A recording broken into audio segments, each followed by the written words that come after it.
ម្ចាស់ប្រេតល្បីៗចេញឆ្លើយតបភ្លាមក្រោយបរិសម្នាក់លាតត្រដាងយុទ្ធសាស្ត្រចែកលុយចែកមាសគ្រុសសូដាអ្នកជំនាញលាយភេសជ្ជៈនិងវីស្គីប្រកាសសាច់ប្រាក់បន្ទាន់កាន់គ្រឿងមាសមក LOLC ទូបានសាច់ប្រាក់រហូតដល់ 70% នៃតម្លៃមាសនិងផ្ដល់ជូនសេវាលាងសម្អាតមាសនិងថ្លឹងគ្រឿងមាសដែលឥតគិតថ្លៃស្របពេលដែលវិស័យលក់ផលិតផលតាមអនឡាញកំពុងពេញនិយមរឿងទម្លាក់ QR ចែកលុយចែកមាសនិងផលិតផលគ្រឿងសម្អាងស្រាប់ពេលម្ចាស់ទំព័រ Facebook ឈ្មោះថាសុធាឈិនដែលត្រូវបានគេស្គាល់ថាជាអ្នកវិភាគមួយរូបនៅលើបណ្ដាញសង្គមបានចេញមកនិយាយពីយុទ្ធសាស្ត្រនេះថាជាយុទ្ធសាស្ត្របោកនិងប្រាប់ឲ្យអ្នកប្រើប្រាស់បណ្ដាញសង្គមឈប់ជឿបន្តទៀតធ្វើឲ្យមានការបែកញែកពេញបណ្ដាញសង្គមដោយបរិះរូបនេះបានបង្ហោះជាសំណេរថាឈប់ជឿយុទ្ធសាស្ត្រចែកលុយចែកមាសចែកម៉ូតូរបស់ក្រុមអ្នកលក់អនឡាញនោះទៀតទៅចែករហូតតែអ្នកណាខ្លះបានរបស់ខ្លះធ្វើនៅចិននៅយួន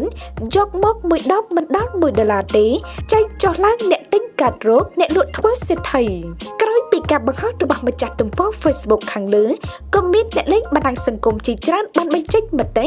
ដោយអ្នកខ្លះថារឿងនេះជារឿងពិតខំទម្លាក់ចង់ឈួតមិនដែលបាន$1ផងខណៈខ្លះទៀតបានអះអាងថាមិនមែនម្ចាស់ប្រេនទាំងអស់សិតតែបែបនេះនោះទេមានម្ចាស់ប្រេនជាច្រើនមានទំនួលខុសត្រូវនិយាយពិតចែកពិនទន្ទឹមនឹងការបែកញែកនេះគេក៏ឃើញមានម្ចាស់ប្រេនធំល្បីមួយចំនួនបានចេញមកឆ្លើយតបនិងបញ្ជាក់ពីភាពស្អាតស្អំរបស់ខ្លួនដែលក្នុងនោះក៏មានភរិយាតារាចម្រៀងលោកកែវវាសនាម្នាក់ផងដែរដែលតាមរយៈការシェアចែករំលែកបន្តពីការបង្ហោះខាងលើនេះអ្នកនាងលឹមសុគន្ធារីដែលជាម្ចាស់ប្រេនល្បីឈ្មោះមួយរូបបានអះអាងថា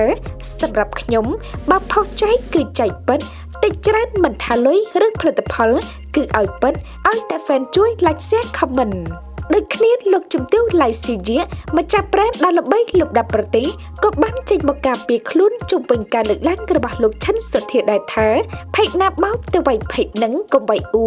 ម្ចាស់ប្រេនមីអត់មានគីឡូខ្វះចែកលុយ fan ទេមួយថ្ងៃ$1 លានក៏មានលទ្ធភាពដែរ